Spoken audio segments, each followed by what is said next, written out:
with me. Even the president said the buck stops with him. Our CS would say the buck stops with me. But is it that we lack the will? We have good laws, but we lack the will because we love shortcuts so much and we love those loopholes to exploit that it's a never-ending cycle. Yeah, I think Dennis, you're actually right there. That and starting with public participation, we know that politicians know how public participation is meant to work. Yes. These elections that we've just finished is public participation, where the politician has gone door to door explaining what needs to be done and how it can be done, and putting different positions and going on TV to say, we'll approach this from this and that perspective, don't elect this person and so on. They know how public participation is meant to work. But on the other hand, these are the biggest saboteurs of the intentions of the Constitution and of the law. So what happens is, this same person who now is moving from door to door, the guy is going to put a small advert in the newspapers next to obituaries for public participation on budget, and then claim there was public participation. So if you go to court, he'll produce that advert from obituaries and say, look, we advertised. Why can't they do the public participation the same way now? Where they say, but Romania, I advertised that I was going to be to have this rally in Keroka.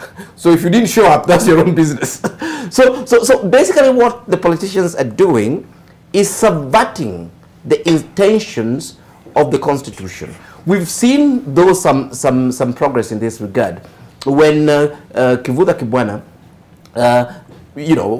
established those village councils and so on. And yes, I mean, these are some of the models that we're saying, we can actually use.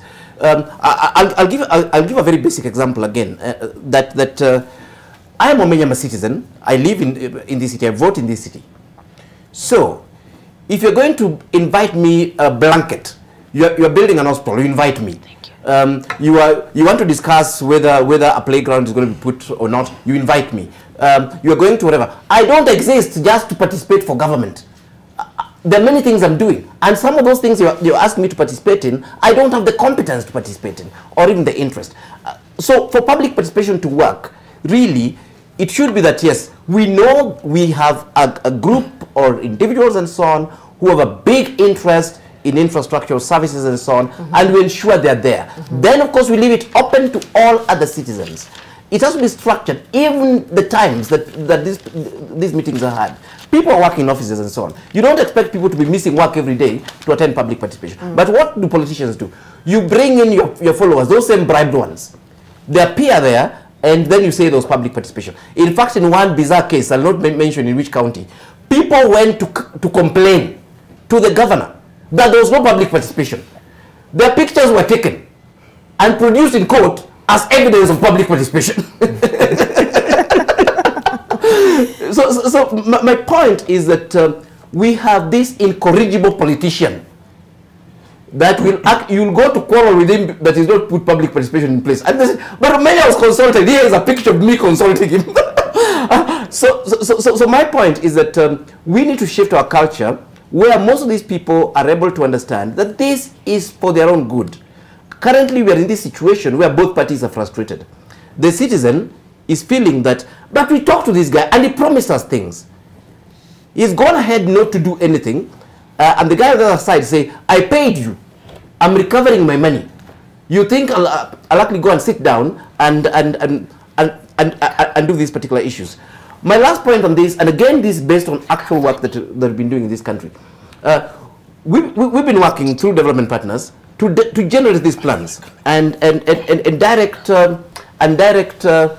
activities through public participation that can be implemented. That is Sustainable Urban Economic Development Program funded by the UK government. What is interesting in this issue is that you sit down with people on the ground. They know exactly what they want, and we do that together with their leaders. On the other hand, you look at what the leaders have put in the plan. They're exactly the same thing the donor wants to do. So the question is, why aren't you doing them? And you've already put this in your plan. Why are you waiting for a donor to come in and improve this market, and you actually have a market in your plan? This is the alienation, this is a falsehood that we have in our leadership, this is a lack of seriousness we have in our leadership. It would be interesting to reach a particular time that as a country and or even as a county government, you'll be saying, no, this we already have in our plan and we're going to implement it. You know, the only thing we don't have budgets for, which is also in our plan, is 1, 2, 3, so you can support us in that regard. But what is interesting is that even what we have in our plans, we have no intention of implementing it. And when we implement, you know, we are gifted. Kenya is the most exciting place, again, we're talking about the SRC guidelines, where if Omenya appears and does his work, especially as an elected official, then I'm paid in addition to the fact that I'm already employed to do that work. So it's again the same culture of bribery. You've employed somebody to do the work. He doesn't do it. When he appears there to do that work, you go to your pocket again and pay him. And it's a culture that goes all the way to the watchman you're talking about. Is additional bribe, and you're paying this guy a salary. But that's the sort of culture that we've had. But because of this, again, you know, these little handouts and so on, I don't feel obligated to implement what I promised. Number 2, I don't feel obligated to implement what the people want. Number 3, I don't feel obligated to implement what the Constitution demands. That is how badly we are doing. So this culture has to change. I'm happy that a lot of those characters are being kicked out by the citizens through the ballot. The citizens don't know exactly why they're kicking them out, but they know that they didn't deliver. I know of somebody in this country who has just become governor, and this man was known not to have done anything in terms of roads and so on to his constituents. But the constituents have been very clear that this is an excellent legislator.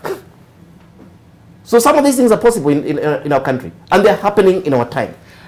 Sam, what do you expect me to do as a Mheshimiwa? Now they don't have CDF offices in the county, but you know when you see these people camping outside, you come to your office, yes. There are people who have camped outside, a whole line, they are here, oh, my child does not have school fees. Yeah. I have a sick person. Yeah.